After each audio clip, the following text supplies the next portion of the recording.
Jerry, I do believe you are the first. Hello. Let's see. We can get some more viewers.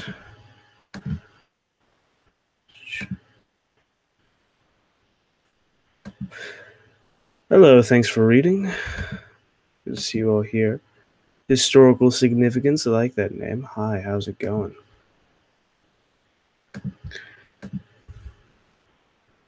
Hi. So, I guess we'll just do the Q&A thing. It's been a while since I've done this, so kind of out of the loop, out of the groove, whatever it's called. I don't even know anymore. Just ask away your questions. Ask me how old I am for like the 50 billionth time, and we'll see how things go. Luiz is from Brazil. Okay. Talk about deduction already. Okay, it's deduction. It's observation, theorization, cross-referencing. It's the basic breakdown. 12 watching right now, so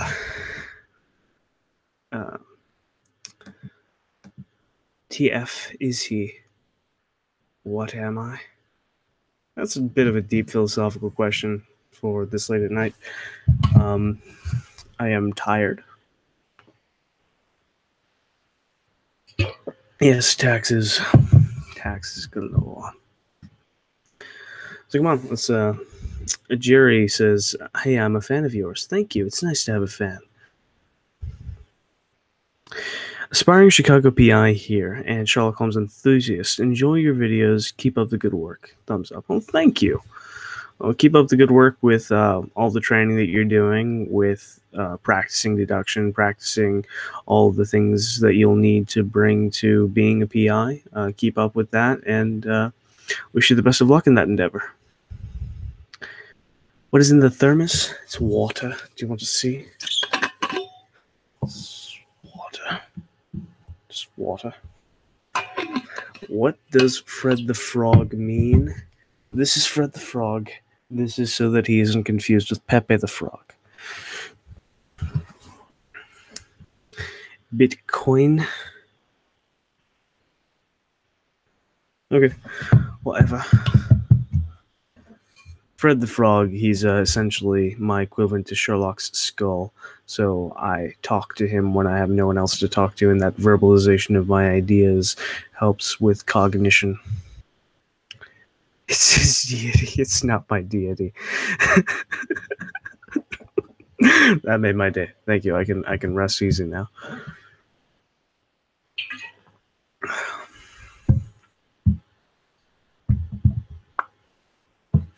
How did I start deduction? Well, okay, so about 4.5 years ago now, I watched Sherlock BBC for the first time, and I was quite intrigued. Now, I had read the Sherlock Holmes stories before, but that was when I was younger. I didn't really understand that the capacity for observation and logic that the character of Holmes had was possible for a real life person who was naturally gifted, so I kind of wasn't really that interested in it. But when I watched the Sherlock BBC for the first time, the first episode in particular, the deductions and the way that they were presented made it seem to me as if this skill set was possible to achieve for anyone. So I did some research and been down the rabbit hole ever since, trial and error, reading a lot of books about it, and yeah.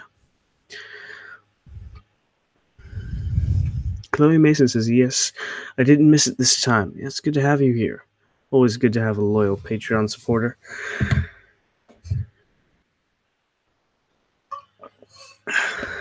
So, questions. What were your first efforts at deduction like? Bad, very bad. It was a lot of writing, though. I was literally mapping out my observations and trying to draw out connections on paper, like literally writing down the observations that I was making, and then drawing lines between them to indicate connections, and so that was a good way to get started with the idea of the process. But in general, I mean, I definitely wasn't that good, but I was getting the hang of of the basics pretty quickly, and so that was fun, and really it was just the experimentation part of it. I feel like I experienced the most significant growth within the first few months. Since then, it's kind of been just a steady increase from there. But I was extremely interested in the subject, very curious, willing to make all the mistakes, which I did. And I just wanted to learn, and I was extremely excited to learn. So I made a lot of progress in those first few months. Don't lie, it's Fred's idea, wasn't it? What, deduction? No, it definitely wasn't his idea. He's more the Fred, how would you describe yourself? I'm just kidding. He doesn't talk. Fred's more the laying down, sitting, not talking type. So he just listens to my ideas and he gives me that stare of disapproval that's etched on his face permanently. Is it possible to have an IQ and reasonings as high as Sherlock, or is it just fantasy? Well, I kind of already went over this. Nobody really knows how high Sherlock's IQ was, particularly because he was a fictional character. But, I'd estimate if he were real, which, it was perfectly possible that a man like Sherlock Holmes would be real. He was based off of a real person. So I'd imagine a substantially high IQ. Above 140 for sure. How high above that? Not quite sure, but the reasoning abilities that he has are implied to have been derived from years and years of study and practice. Even with a high IQ, it's not necessarily intuitive to reason backwards in the way that we do in deduction. It's because we see things in day-to-day life from cause to effect. So our brains are wired in that way. To look at an effect and determine the cause, that's a completely different scenario. So you have to retrain your brain to think in a completely different way. And with a high IQ, you have the propensity to learn that faster. You have the propensity to maybe just have higher reasoning skills in general. But a lot of it in this skill set in particular is practice. Do you think it's possible to reach the Sherlock level? Well, okay, piggybacking off of that question. Sherlock, again, being a fictional character, was subject to embellishments. Now, particularly in the original Sir Arthur Conan Doyle books, that is most true to life as you're going to get. Adaptations that came after that have more and more embellishments because there's this legend around this character, and so for the most part, Holmes is based off of a man called Dr. Joseph Bell, who was a mentor of of Sir Arthur Conan Doyle. He was a surgeon. He was able to deduce things about his patients. He was able to diagnose them without them even describing their symptoms, just by the way that they walked and the way that they coughed or this, that, or the other. He was very keenly observant and very good at reasoning backwards. He noticed that a builder would move in a different way to a sailor, and that those different people would acquire different ailments based off of the occupational hazards that they would be subject to. So Sherlock Holmes-like ability is possible. It takes a lifetime of practice, but to the point of the fictional character himself, the point of the books, that's even a bit of a stretch because Doyle did take some room for embellishments, and that's actually written into the story. Holmes, laments that Watson, right, in the continuity of the story, has embellished his process in the way that he did. So Doyle took some creative liberties, and then he wrote it off in the stories as simply part of the narrative, which is a genius story writing. But you can't really get to that the level of deductive prowess that Holmes embodies because he's fictional. You can't really achieve it to that extent in that way, but you can get pretty close. It just takes a lifetime of dedication and study and practice. And the further away from that you get, those original stories, the more and more embellishment there is. So the BBC Sherlock is going to be heavily influenced with embellishments and like that's just not how real life deduction works. Now, the first episode, the one that inspired me, they took a lot of the deductions from the original story and simply adapted it to the modern times. So that was what really got me to this. So that first episode, this first couple episodes, the deductions are a lot more true to life. But even so, you're not going to get that level of speed and accuracy and propensity to arrogance. In fact, arrogance is actually going to, psychologically speaking, set you up for failure. People who are confident in their past successes have a higher chance of failing in the future because they're not putting the same effort into future problems because they think that they're above them. Uh, that's I forget which psychological study that was from, but it was in Maria Konikova's book Mastermind: How to Think Like Sherlock Holmes, which I know I'm going to get asked what books I recommend. It's definitely number one on my list. I remember being in middle school and trying to do with the teacher, get everything wrong. Yeah, I mean, you're going to get things wrong from time to time, especially when you just start out. You're going to, get everything wrong, and that happened with me. And even 4.5 years into this, I'm still getting things wrong, plenty. But just keep at it, keep practicing. Don't get discouraged. Your level of accuracy will increase with practice. Do you think it's possible to make deductions with a single glance like BBC Sherlock? I kind of already went over this. No. I mean, that's just not how... That's kind of antithetical to what the books were about, because in the books, there's a lot of just sitting down and thinking that Sherlock Holmes does. Like, this whole idea of deduction is that we're training our brain to be more reflective, taking more time to think about things than just... Yes, there's the intuitive things. Yes, you can determine some things quickly about a person just by a glance. Like, I can determine some passing deductions about a person with just a glance. I can usually determine their dominant hand, their approximate age, and their general activity level. Those are things that are obvious enough, and I've deduced so many times that it's second nature for me to deduce things like that. And you can get to the point where some people, the data just comes to you, so it's easier to come to a conclusion because there's just more information on their person than you would normally get. So yeah, I mean, and also the other thing is with Sherlock is that every subject in that show has so many pieces of direct evidence on them that's almost laughable. You're never going to have it that clear cut for you. There's going to be a lot more room for inference as opposed to deduction.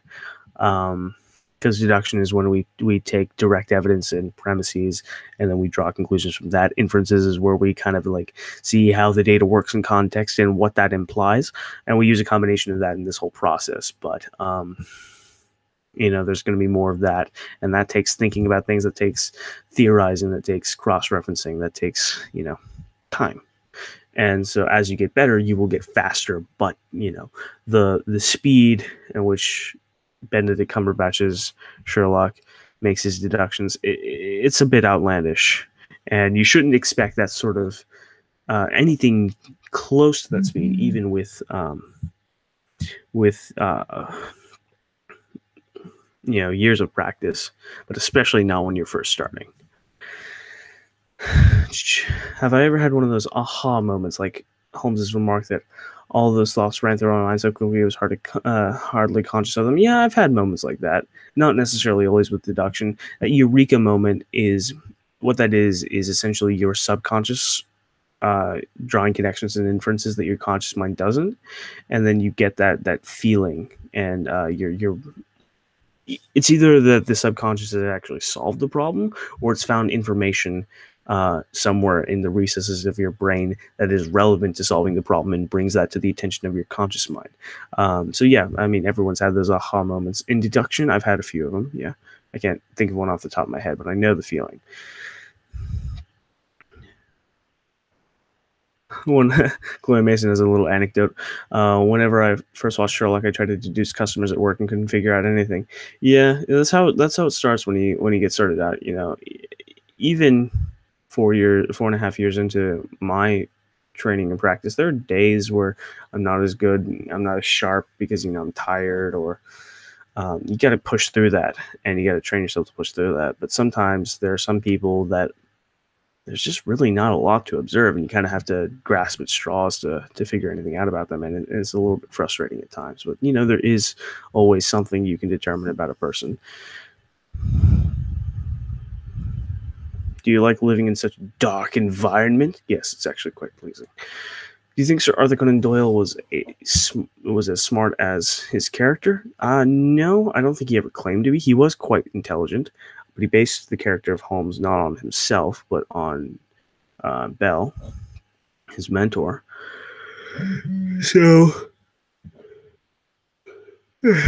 yeah, he was definitely intelligent, and he was a good deductionist, but not to the level of Holmes. I would say, practically speaking, although he did solve some crimes in his lifetime. At the end of his life, he was tricked into believing that fairies were real. It's actually a really interesting story about that, and it sounds more damning than it actually is, because it's a long story. Just research it. Just Conan Doyle fairies. It's really interesting. Can you mislead other people into making wrong deductions about you? Yeah, absolutely. You can, not to use Sherlock, BBC Sherlock as a intellectual commentary, but that the last episode, the season finale of season 1, where we're first introduced to Moriarty, and when Moriarty walks in, spoiler alerts for those who haven't seen it, but I assume everyone has. When Moriarty first walks into Holmes's lab at Bart's morgue, under the guise of being Molly's new boyfriend, Holmes deduces that he's gay, based off of various obvious tells that Moriarty intentionally put there. And then at the end of the episode, Moriarty's like, Jim from the hospital? Did I really leave such a fleeting impression? Well, I suppose that was rather the point. And so he goes on and talks about how, playing this game and leading Holmes to believe, various things just to make him seem more innocuous. You can certainly change your appearance to mimic a personality, and sort of mislead people about you. Practically speaking, that's not. I kind of do some of that just because I'm a little bit paranoid, I suppose, on a regular basis. But generally speaking, unless you're going to be going into a situation where there's going to be a deductionist or multiple deductionists, which usually isn't the case. We don't really have meetings, but that can be beneficial to you. We all do it to a certain extent. When you go to a job interview, is that necessarily a accurate representation of how you normally dress? Do you normally dress in a suit and tie? Maybe not. Probably not. You're presenting a persona that is going to be looked upon favorably in a job interview to give the impression that you are more professional than maybe you actually are. So we all do that to a certain extent. It's just the facades we put up. You can do that more intentionally to mislead a particular person in specific circumstances, I suppose. There's nothing stopping you from that. Any recommendations on psychology books? This is a little gem.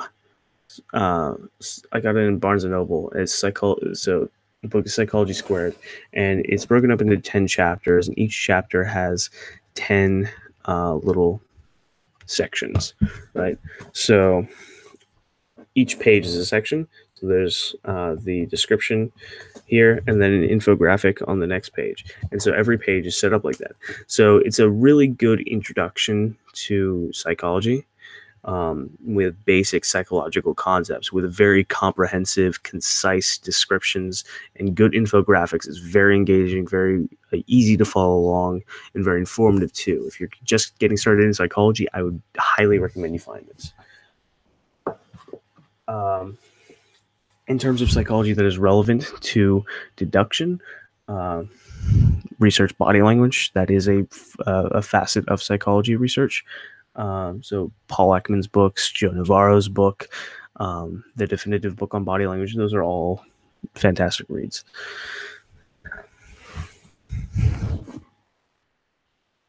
I love that you're basically doing this at 1 a.m. Yeah, that's kind of what I do. Midnight Ramblings of a Deductionist. Have I considered writing my own book on deduction? Yeah, I am writing one. I mean, I say I'm writing one. I started it last summer because I needed something to do because the thoughts in my brain were more oppressive than usual. But as things started to pick up steam for my life afterwards, I kind of stopped writing. So, and because I got busy with other things. But yeah, I am still planning to finish that book. It's writing a book is a labor of love because you can't just write. Like, I mean, I write I answer questions on Quora all the time. I write scripts. With a book, you get lost in the scope of it. It's like you're 20 pages into writing it and you're lost in just the amount of information you've already written. And sometimes you got to go back to page 1 just to read all that you've written already, and then you see all your mistakes and you're like, oh, we need to edit that. And you edit as you go, and then you realize, oh, I was supposed to get just a clear, fresh perspective on what I'm writing. So yeah, and then there's just a lot more research that goes into it because it's like, in a discussion like this, I can say, oh yeah, well, I think I read somewhere that, and then fill in the blank. But with a book, you've got to have proper citations. So if I've read something somewhere, then I'm going to go find that thing somewhere. So yeah, writing a book is a labor of love. So I'm working on it, but love is not a currency I have in large quantities. Previously, you discussed memory techniques. What are your thoughts on using song or even music in general as a technique on its own or in tandem with other techniques? On its own, I think it works fine. I mean, rhyming schemes. I use a rhyming scheme for my PEG system with the numbers 1 through 12. The image that I associate with that number, which I then associate with whatever I am trying to remember. They all rhyme. So 1 is a gun, 2 is a shoe, 3 is a tree, 4 is a door. So I think 1 gun, and then let's say the first item on the list is carrots. I think of, a gun shooting carrots. So there's a rhyming scheme there. So that stimulates both the visual part of my brain and the auditory part of my brain. Musical patterns, especially repetitive ones, are very good for memorization because the brain thrives on repetition, and patterns, and especially repeating patterns, are extremely good for that. So yeah, I mean, people who memorize the states and capitals of the U.S. in song, more power to them. Visual memory systems are better because, I mean, let's think about it. The alphabet is something we learned through song, right? A, B, C, D, E, F, G, H, I, J, K. You get the idea, right? Could you say what the 18th letter of the alphabet is off the top of your head? No, you'd have to, sing the song or just say the letters until you get to the 18th one, and then So with a song memory mnemonic like that, you have to go through the whole thing in order to get to the information that you want. With a visual memory system, now I could easily do this if I wanted to, but I just haven't gotten around to it. Is associating each letter of the alphabet with a peg 1 through 26, and with that you could easily think, okay, 18, that is whatever letter that is. Again, I haven't dedicated that to memory, but it would be easy to do. I actually did it once, and it took me like 2 minutes, but I just didn't retain it because I didn't review it enough. And with probably better to use a more permanent memory system like the Mind Palace, because the Peg system is more for temporary storage. But yeah, so this is the pros and cons of the auditory memory systems. Riley Stoffer says, I'm such a night owl. I love seeing that other people doing things in the middle of the night too. I'm a creature of the night. Yeah, me too. Insomnia for the win. Have you considered joining any of the Holmesian groups? I mean, depends. Or, like the book clubs and stuff. Not too big into that. I'm more concerned at this point with the actual process of deduction than I am with any particular character. I mean, Holmes is my inspiration, but I'm not obsessive over Holmes. I'm obsessive over deduction. So, have I ever tested Sherlock's theory that a more concentrated environment is better conducive to deduction? I think at one point in the stories, you told Watson that he considered just sitting in a box while turning over a problem in his mind. I think that might work for some people. I wouldn't recommend it for everyone. Different people need varying levels of stimulation to stimulate cognition. It is... okay, for those of you who have a religious background, why do you close your eyes when you pray? What's the idea behind that? The idea is you're closing off 72% of your sensory input to be able to focus on the prayer, right? It's to show reverence or whatever. We close our eyes when we think hard. We close our eyes, well, of course, when we dream, because we're asleep. But closing your eyes, and that last one doesn't really have any bearing on what I'm about to say. But when we close our eyes, we're basically shutting out 72% of our sensory input, because that's how much that comes from the visual cortex. The thing is that we can see with our eyes closed, because in a way we can imagine, like that's it's one of the reasons why we have big brains, is because visual processing takes a lot of brain. So our eyesight is very, very good in that respect, and our visual cortex is very strong. But we are cutting out a good portion of that sensory input when we close our eyes. So that cuts off sensory input from the outside, so we can focus on what's up here more. So sensory deprivation like that to its logical extreme would be locking yourself in a dark box where you can't see anything, preferably soundproofed so you couldn't hear anything.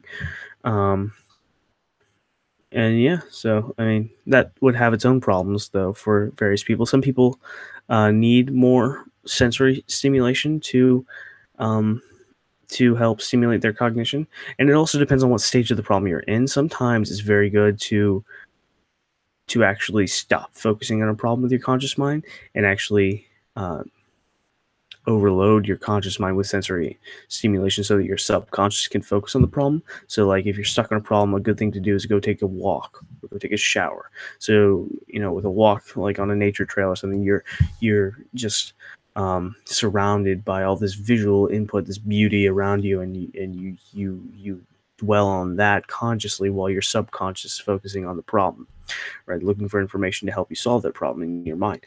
Then if you go to into a shower, that's a very tactile sensory overload of water just pouring over your body in a continuous stream. And if you actually meditate on that, sometimes I do, it's very interesting just how much sensory input you're getting from that, and that helps wind you down and helps your subconscious focus on the problem while your conscious mind just sort of drifts and rests. So it depends on what stage of the problem you're in. When you're in that highly conscious focusing on a problem, yes, it's good to cut off sensory input so that you can focus on your visual imagination with your eyes closed, sort of piece the problem together.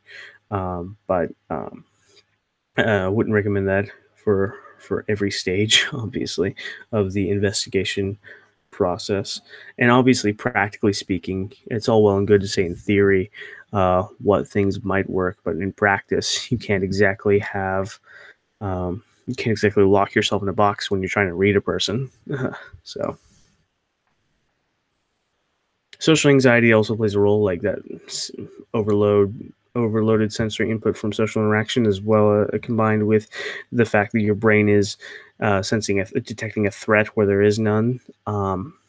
That can really distract you from making deductions. So, I've had to get over some social anxiety myself, because when you get into that autopilot mode, you're not really thinking consciously about the person you're looking at.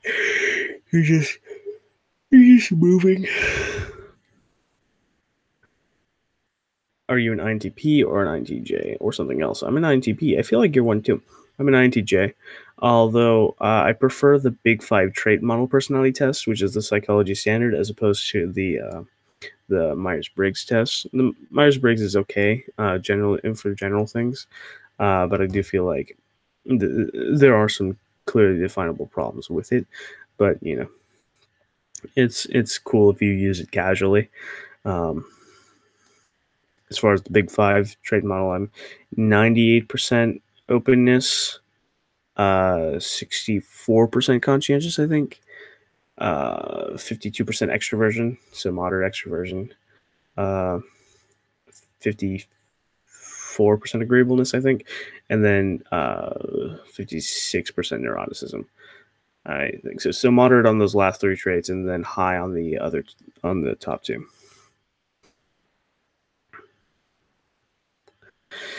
Have you ever made a self-fulfilling deduction? Basically, by making the deduction you cause the tells to happen. For example, by drawing attention to a behavior, the person believes it and does it. Well, that's the whole. That's a part of mentalism, and right now, I am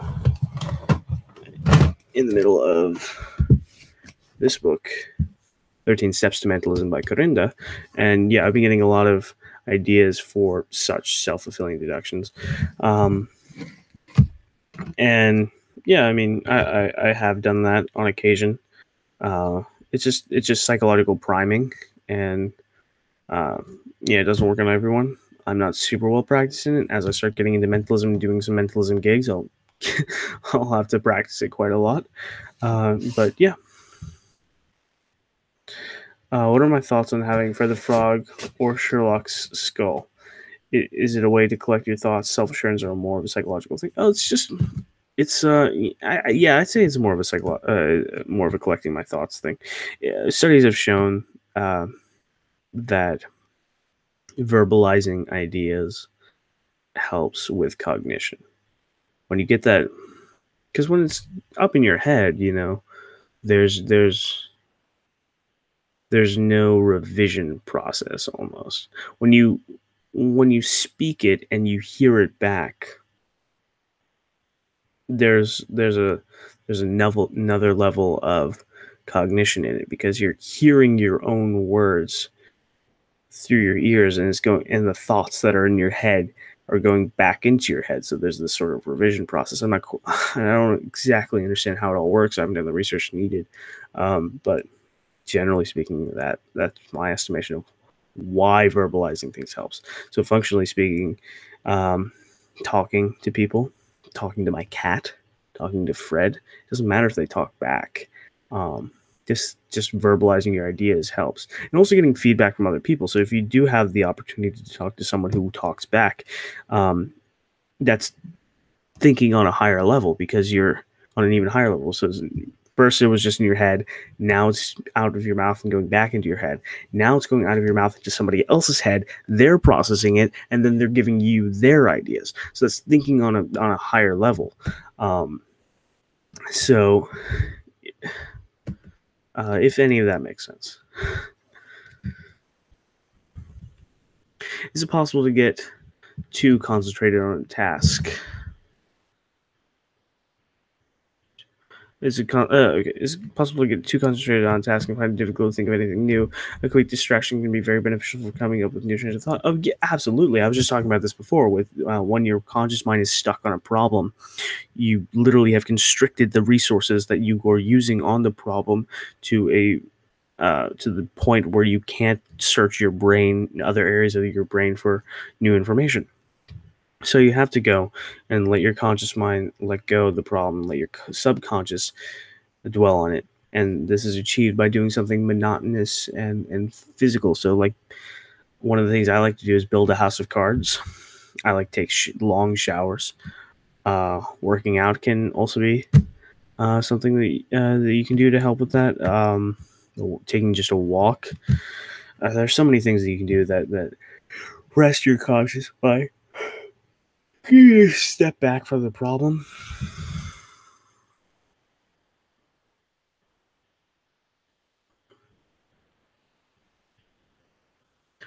Okay.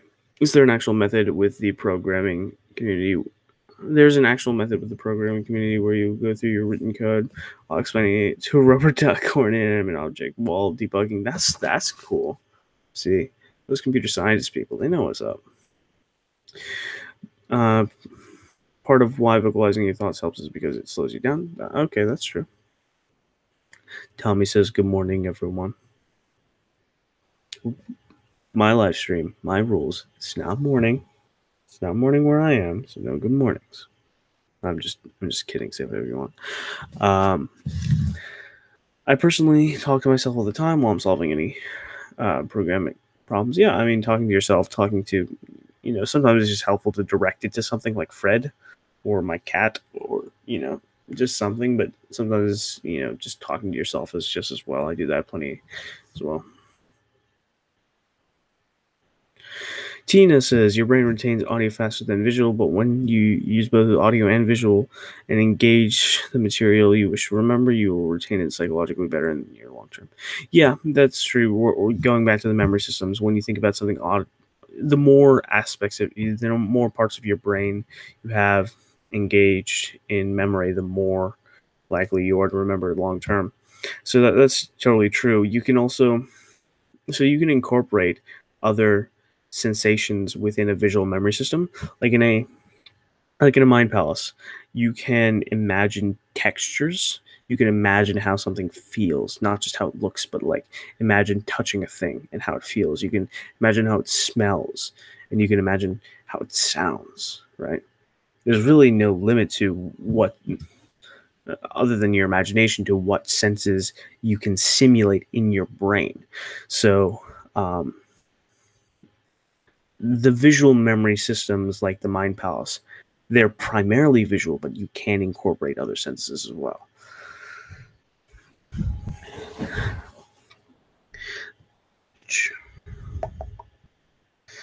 Alfonso says, I like to keep a journal. That's a good idea. Keeping a journal is great. I have a bunch of little notebooks that I carry. I carry one around with me everywhere. Uh, Sometimes I do little mentalist effects, handwriting analysis tricks with people I come across, which is always fun. Where I have them write down something, and then I do a mentalist conclusion based off handwriting analysis.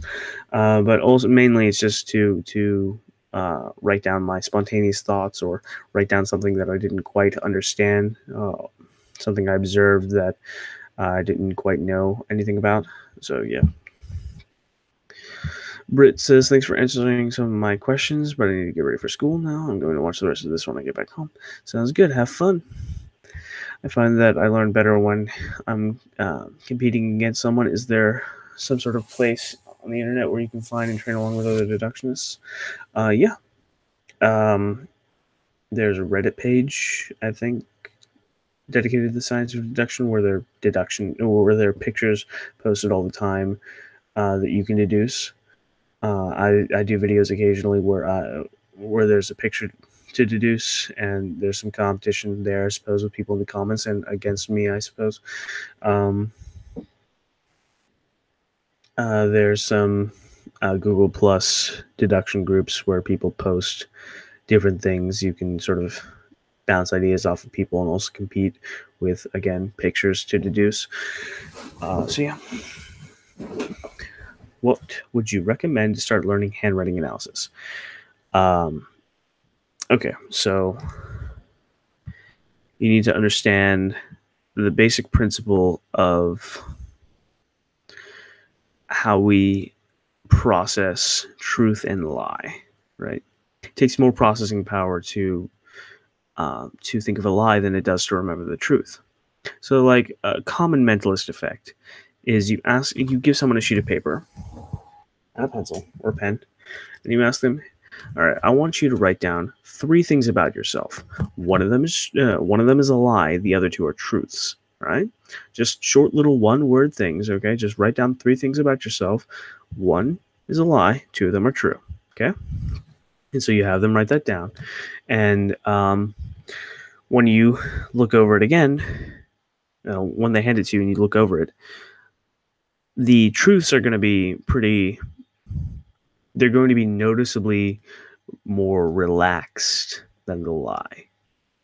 So essentially, if I were to write down, "Hey, I'm a YouTuber," I don't have to think about that much. So I just scribble it down. But when I tell something about myself that's false, right? There's more processing power up here, which relates to slower speed with my hand, which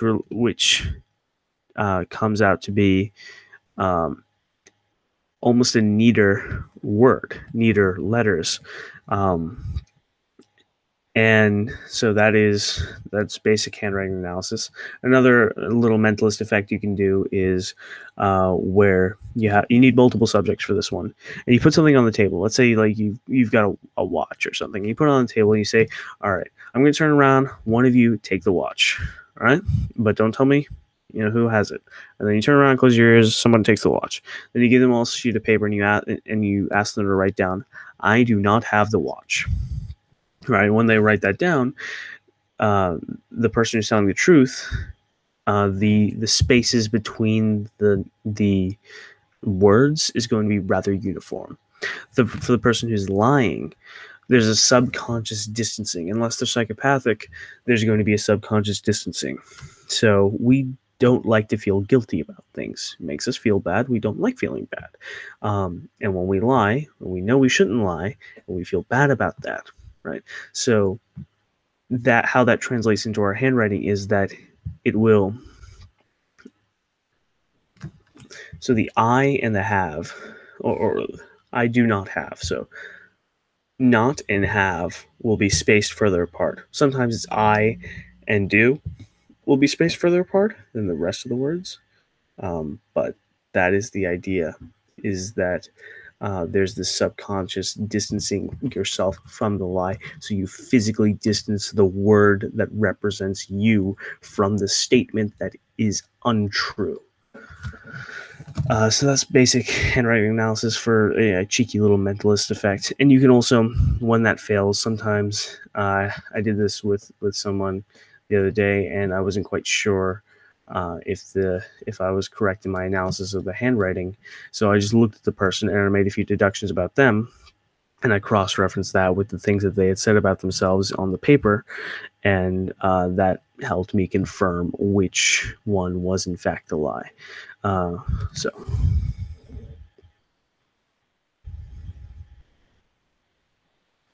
Chloe Mason says, random question, do more of your dreams take place in your mind palace than anywhere? Less it's what you visualize more often, or it's still random as ever where a dream will take place? I don't remember a lot of my dreams. When I have a dream, it's usually pretty intense, and usually happens, almost always happens outside my mind palace.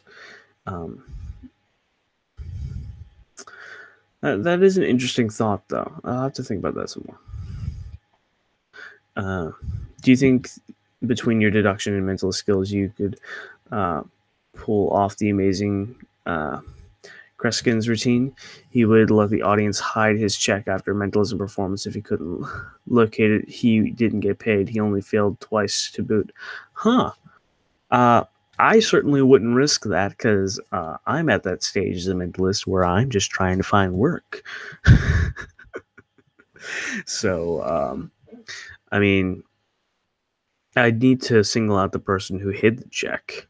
So I'm not familiar with this particular mentalist, so I don't know exactly how he did the effect, but I'd have to single out the person who hid the check, and then I might take their hand and have their hand lead me to the area based off of the resistance when pulled in a certain direction. It's all subconscious and it's very subtle, but with practice, you get pretty good at it. Um,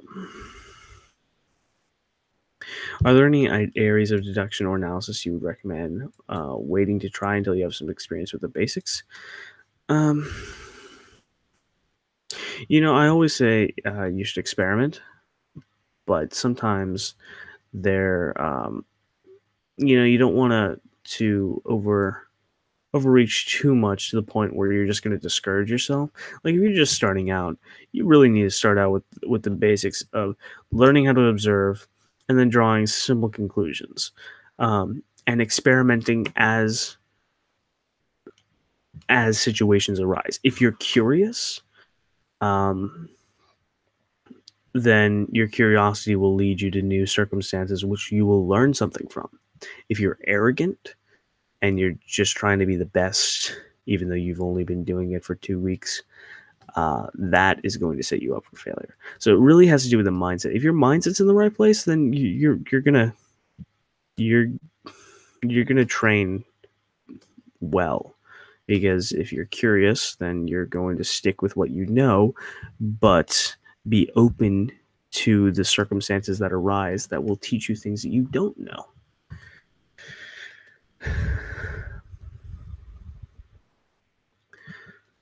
Do a video L or a live stream of you watching Death Note. Better yet, just have a picture of him in the background in a heart shape.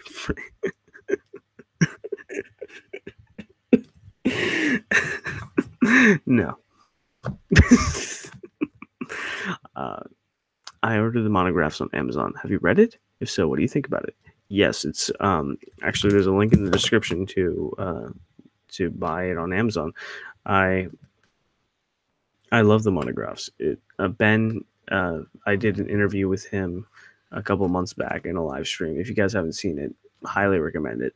He's a super cool dude, super knowledgeable. He's been practicing deduction for almost as long as I've been alive. And his book, The Monographs, is phenomenal. I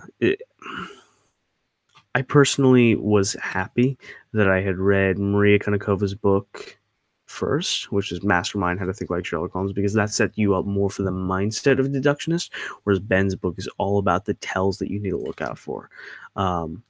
So it's a very good book, and I think those two books in particular, if you read them together, they really complement each other. And I don't know how familiar he actually is with that book. I don't think that was intentional, but I find that to be true.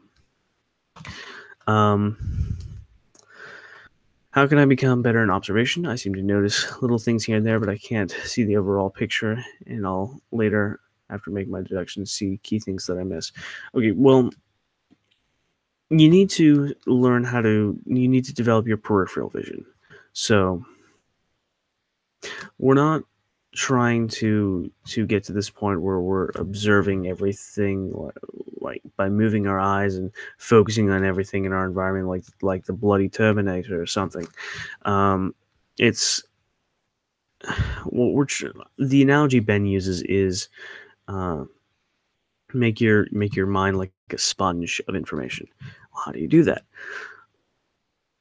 It has to do with using your peripheral vision. So like if I were to focus on my webcam right now with my focused vision, but I focus my attention upon the majority of my field of view, which is unfocused in terms of clarity, which is my peripheral vision, and I can see a bunch of different things. I can see that painting. I can see that thing on my wall, which is a watch that's hung up because it doesn't work, but it looks pretty.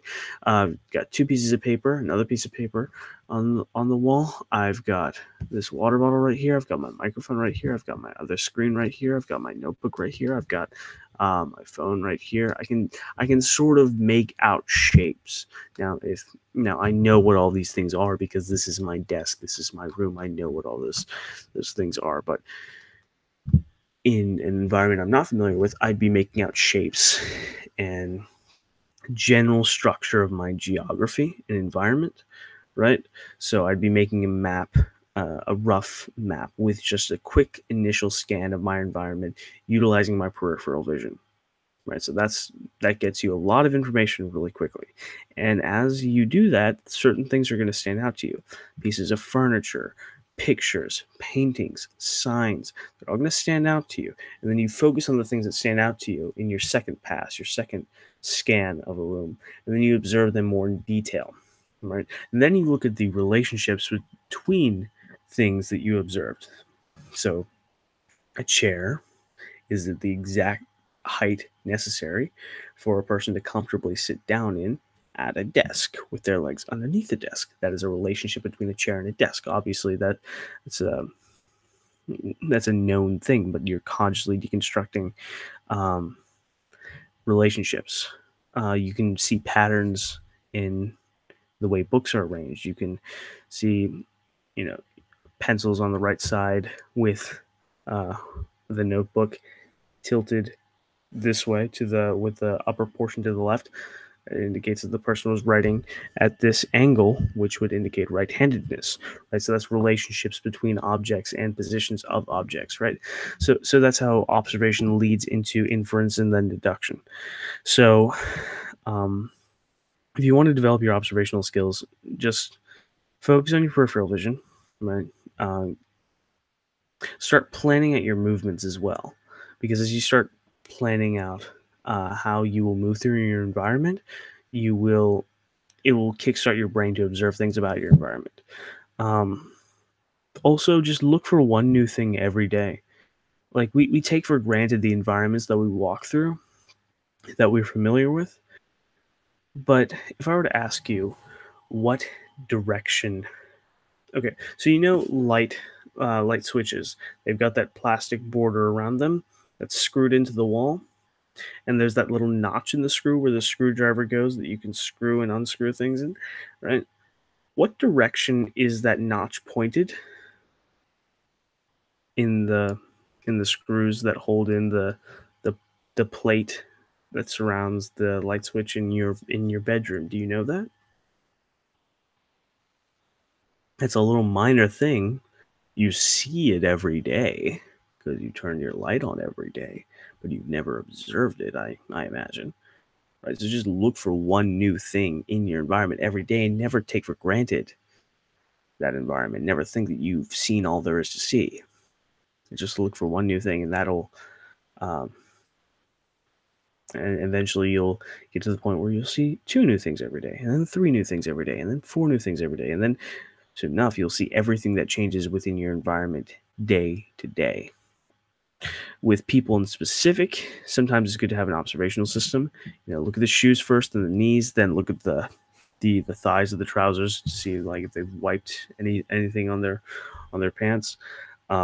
Then look at the hands. That's very important. Look up the sleeves. Look at the torso.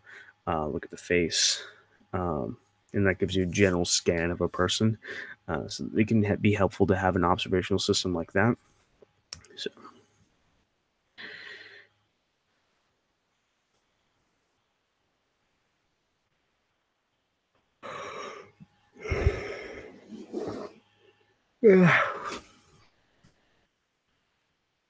have I seen the series Monk?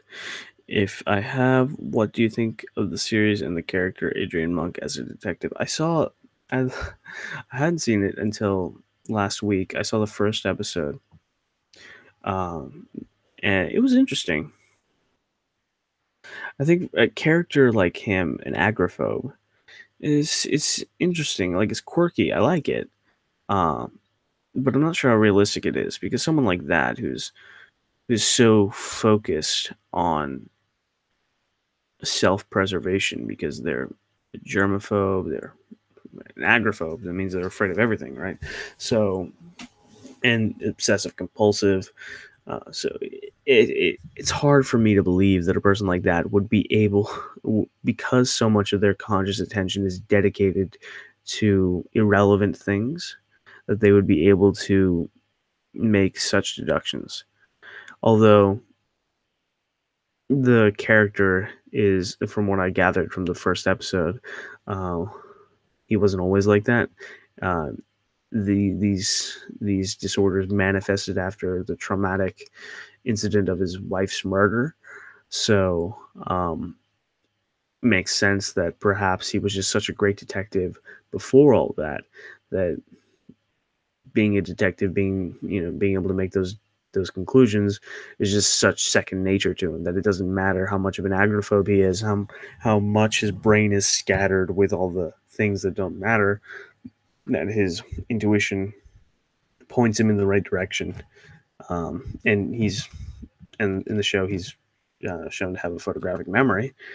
So I mean that also helps. That helps a lot because visual memory is a huge part of analysis to the deductions. So yeah, I think it was a fun episode. I don't think I'll be able to watch the rest of the show. I'm still trying to work my way through The Mentalist. I'm super busy lately, so yeah. It really bothers me when the screws are not flat. I just noticed that one isn't. um,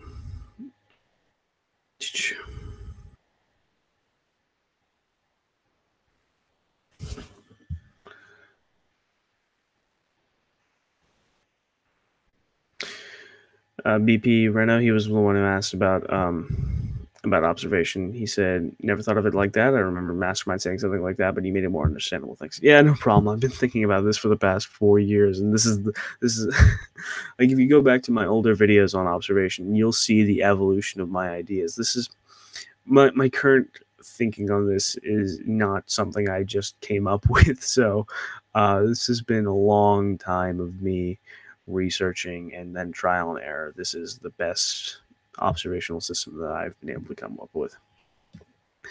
Tina Woodworth, observation of humans needs to include their culture and nationality and working knowledge of those cultures and ethnicities, the way uh,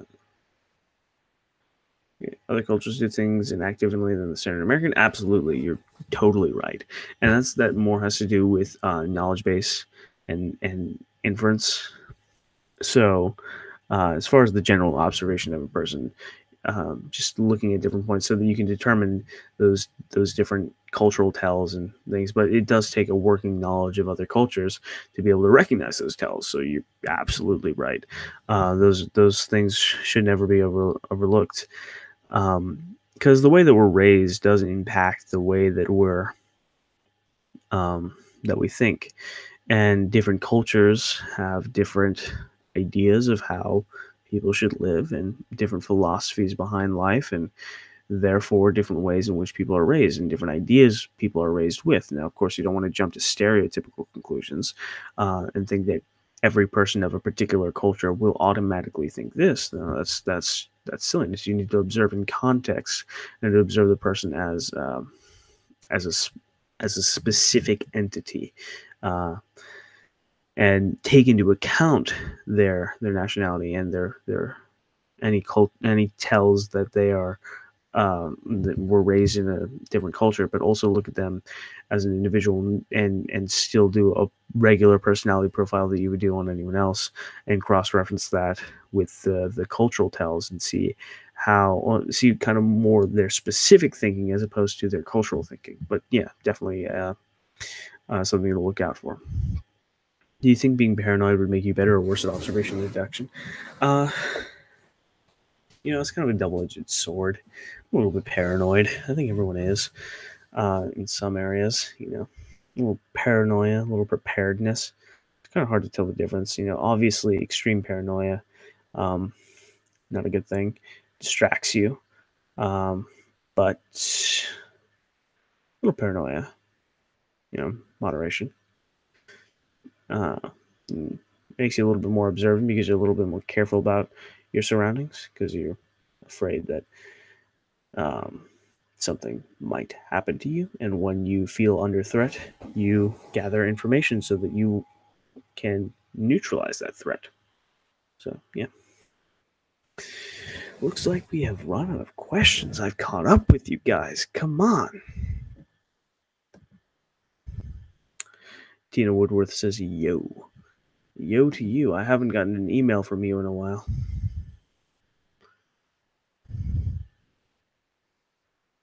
Are we really out of questions, people?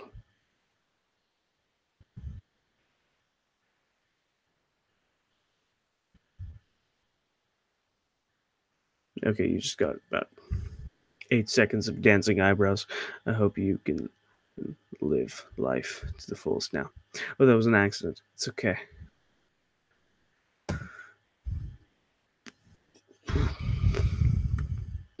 Have you seen the anime Case Closed? I sound like a broken record at this point, but if so, how do you feel about the series and Conan as a detective? I haven't seen it. I haven't had the time. Uh, I mean, I've seen it on Netflix, but I haven't watched any of the episodes, right? So, just been there's so many things to watch, so many things to do. I got a job. I got to keep up with this YouTube channel. I don't have time. I barely have time to read a book. This book on mentalism that I'm reading, and mentalism is something that I want to get into just so that I can start making some more money on the side. So I barely have time to do the things that are making me money. Um, but yeah, I haven't watched the anime. Long story short. Tina says, "Oh, sorry, I just did midterms pass." Well, congratulations for passing midterms, and don't worry, I've been super busy myself lately, so it's cool. Nero Wolf versus Sherlock Holmes. Let's rock. I don't know who Nero Wolf is, so um, have fun with that uh, epic rap battle of history, or death battle, or whatever sort of format you want to pit them against each other. Have I learned Reed's method of questioning? No, I haven't. I imagine that's an author or detective of some sort. Reed's, uh,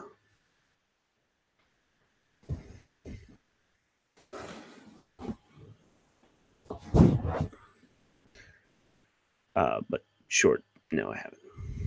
He's using interrogation as a questioning. I might have heard of it. I mean, the most of the techniques I've learned about questioning and interrogations have come from Joe Navarro's book. Uh,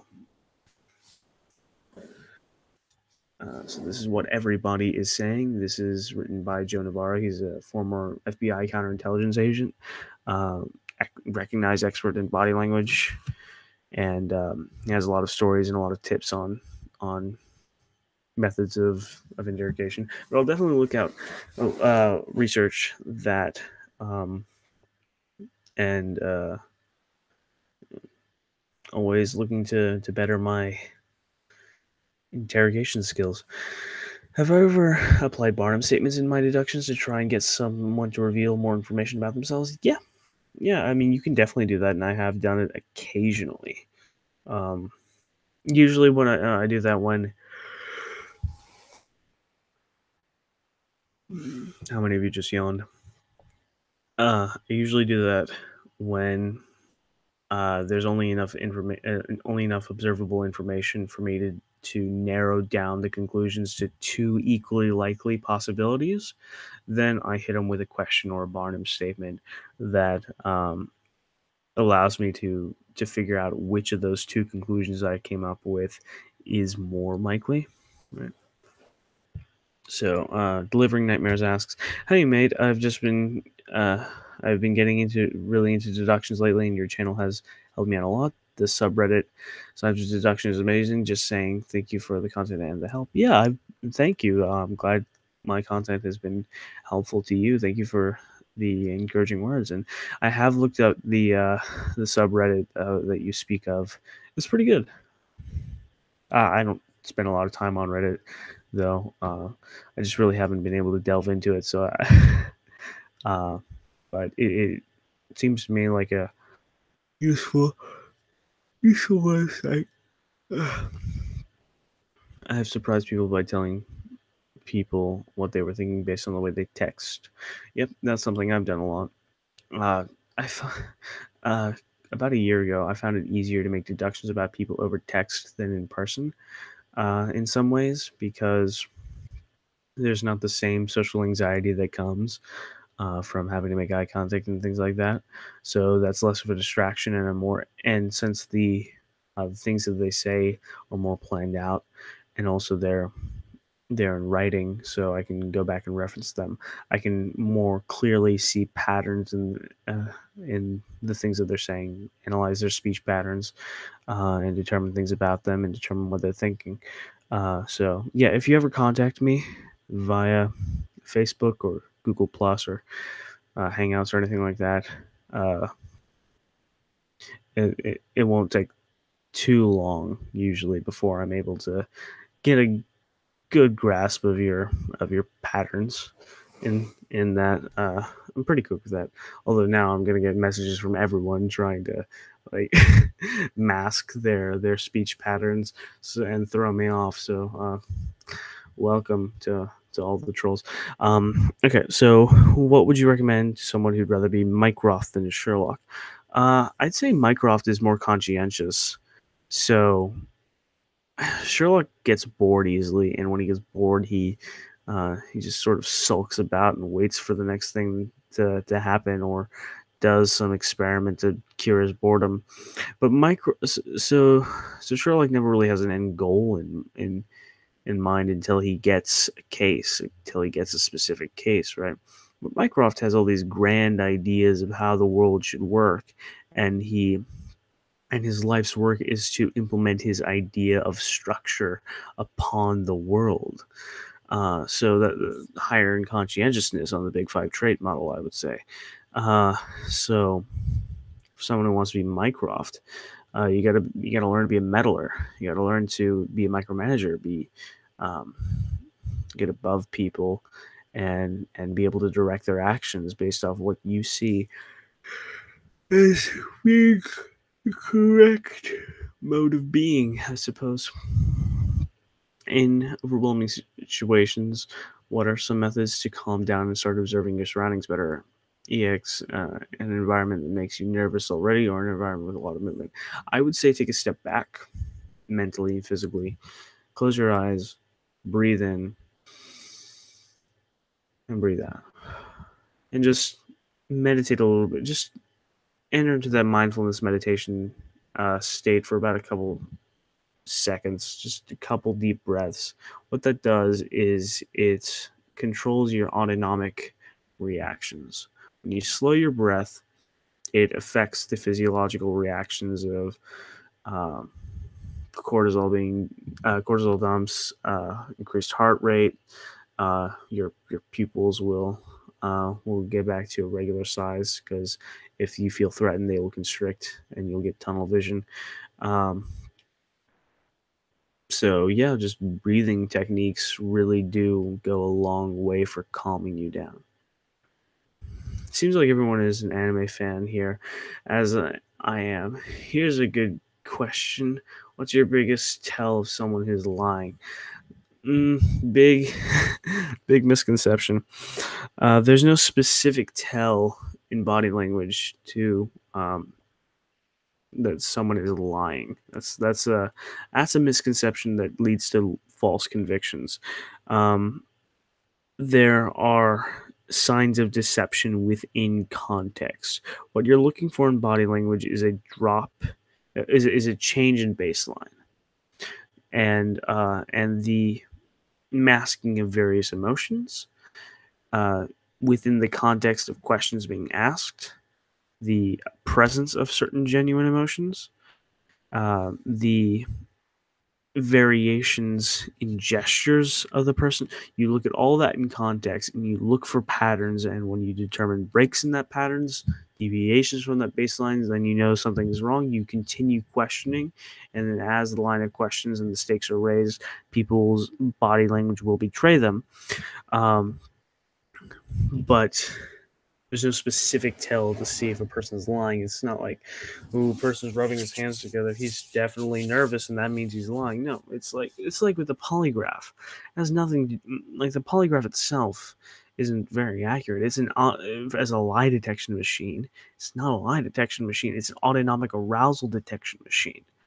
What does that mean? It detects heart rate and skin temperature and perspiration that could be caused by a number of different things. The a good polygraph reading has to do with the reader of the machine, not the machine itself. The machine doesn't tell you if a person's lying. What tells you if a person's lying is the person running the machine observing, because all a polygraph does is provide you with more information about their autonomic arousal, and just like, and you don't need it to learn to um, to notice things like increased perspiration, um, increased heart rate, tightened throat, dry mouth, all these different things that may indicate nervousness tied to the freeze fight flight response. Um, they're physiological responses as a result of introduction of various stimuli, but none of them specifically mean that a person is being dishonest. You have to look at it in context and understand why the person is feeling a particular way. And yes, it might be because they're being dishonest. I always saw Mycroft as someone who knows how to use their mind, other than Sherlock, who can read it metaphorically speaking. Yeah, I get what you're saying. Is that Mycroft can not only reads people, but he manipulates people. Yeah, it has to do with that conscientiousness and that desire to impose one's will upon another. Sherlock, I don't think the character really is interested in that. He's more interested in seeing the will for how it is, rather than changing it. What about occult detectives like Karnak or Flex, Menlo, applying deduction in science to supernatural phenomenon? Uh, I don't like to. It's too late for questions like that. Goodness. Um, I never rule out the possibility of the metaphysical. I feel like that is a mistake. But you can't prove a negative. You can't prove that there is no um, such thing as ghosts, which means that the burden of proof is all lies upon people who want to prove that there are ghosts or supernatural phenomenon, right? So I don't rule it out. I don't necessarily have any evidence for, let's say, ghosts, right? Um, that convinces me to the point where I see paranormal investigation as a legitimate field of investigation. I don't, but I'm not going to just discredit it outright. In my mind, remain open to it and all that. When you're dealing with something paranormal or supernatural, the that's where you start coming to the limits of scientific knowledge and logical faculty and the functionality of logical faculties.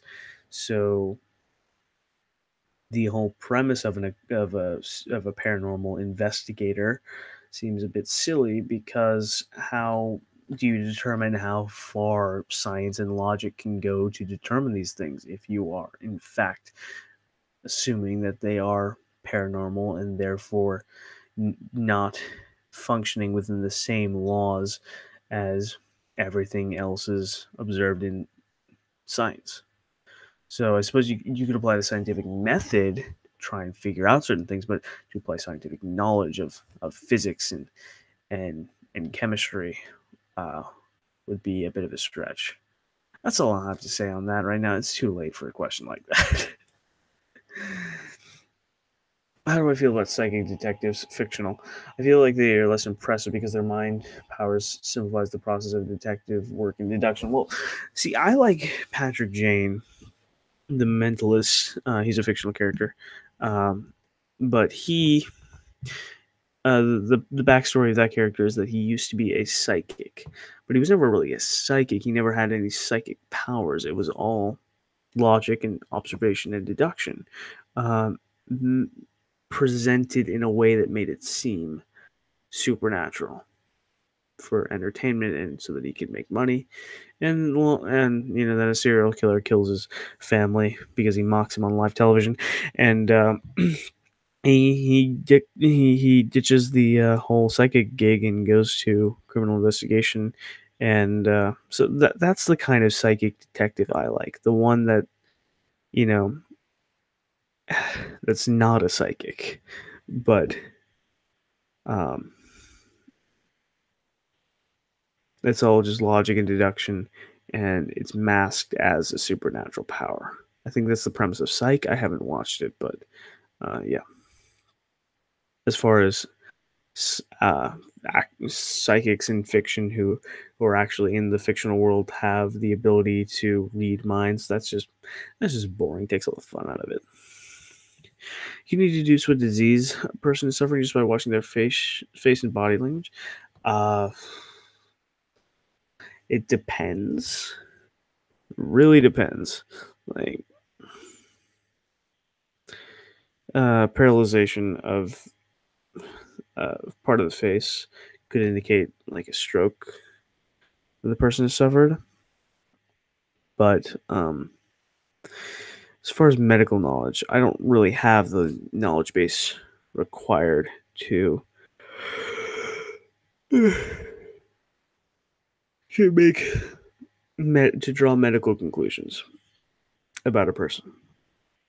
Now I can observe some things, and then I can maybe like Google what those things mean, and I might get pointed to medical websites that give me a brief synopsis. So I can do that, um, but I don't have the medical knowledge to make accurate diagnoses, particularly just based off of movements of the face and body language.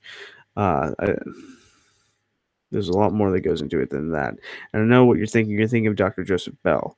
Uh, the thing was, I mean, when Doyle met him, Bell was in his middle age. I mean, the man was like 50 something when Doyle met him.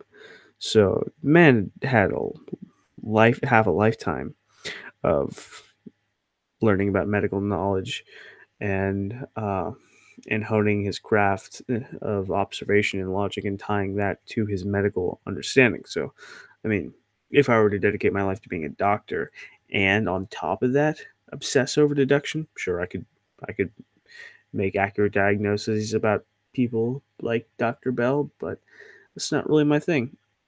Ben Ben Cardall is actually he did um, take a he is getting his degree, finishing up his medical degree, 4 year pre med, I think, and and he's writing a book on medical deductions that you can make, and so I mean, there is room for that, and there is so if you can do, and when his book comes out, that'll be a vital resource to people who want, you know, and it's not like you'll be able to make diagnoses to the extent of prescribing medications or anything close to what a doctor's responsibility is, but you can determine some physiological things about them at the very least. If they can't move, you can deduce that they are paralyzed or dead. Thank you, crowned admirer. They might just be sleeping though. What can I tell from observing someone with a personality disorder where they might seem to act erratically? Do you need to know the person more personally to know what's normal to them? Um, One of the ways I deduce people that I know is that you develop y- y- over observing them for a long enough period of time. You develop a baseline on not just their body language tells, but also just their mode of behavior in general. And when you look for breaks in that pattern, it indicates it could it points you to some change in their behavior, change in their pattern, change in their routine, change in something, and that will alert you to something you need to observe and look into, and you can then determine what the break in that pattern was and why. Um, so, I don't have any experience with clinical psychological practice. Um, I have dealt with people with mild um, personality disorders before. I just don't have the knowledge base to make. to many conclusions about that. Um, Specifically speaking, if I had enough time to observe the person, I could determine their own personal patterns of behaviors and then be able to determine and predict when they would act erroneously to what sort of stimuli, that sort of thing. But yeah, I'm in sociology right now. Do you think we might be stereotyping little things like left-handers being more academic? Possibly. I mean, you find correlations between things in sociology and just in statistical analysis. You find correlations, but that doesn't necessarily equal causation. So I'm not quite familiar with the statistic that with the correlation that you're bringing up of left-handers being more academic. Um, we do know that the brain is a dual hemisphere modular system, but the idea that the left side is more logical and the right side is more creative, that's that's not really an accepted model anymore.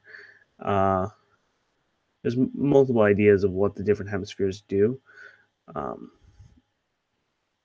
but they do have some independence from each other, and they seem to be geared towards one geared towards dealing with things that are known, and the other dealing with things that are unknown. Um, and since the right side of the brain controls the left side of the body because there's a sort of weird flip thing. Um, I think the correlation, no, well, the conclusion drawn is that because left-handed people generally exhibit trait A, that it is uh, as a result of the right hemisphere of their body, the right hemisphere of their brain being more dominant, or something along those lines. I don't think that is an accepted conclusion in psychology right now. Um, and in sociology, you're going to find a lot of correlations between things. Uh, that doesn't necessarily mean that there's a causal correlation. And of course, I'm sure that's something you're quite familiar with. So, yeah, I do think that there is potentiality to stereotype. But, if you're a good researcher and you do good statistical analysis and you look for genuine causality relationships and you know what you're looking for, you're not gonna you're less likely to make such a mistake. So anyway, with that, I think I'm gonna end this little midnight ramble. It's been lovely talking to you all. It's been good to do one of these again. Haven't done one of those in a while. One last question. Okay. How can I use observation to get to know my friends better? What should I look for? How can I use this information? I kind of already went over this. Just observe their patterns of behavior and then look for breaks in that pattern. I'll do a video on that eventually. Anyway, time for me to go to bed. So, hope you all have a lovely night or a lovely day, wherever it is you are on this damp, round, wet rock that we've got orbiting this sun of ours. So yeah, have a good night or day. Last question: How to keep your passion? Stay curious. Uh, Observe one new thing every day, and that'll remind yourself that there's always something new to observe, and that'll keep it fresh. Also, don't hold yourself to an unrealistic standard. All right, ciao. Arrivederci, everyone.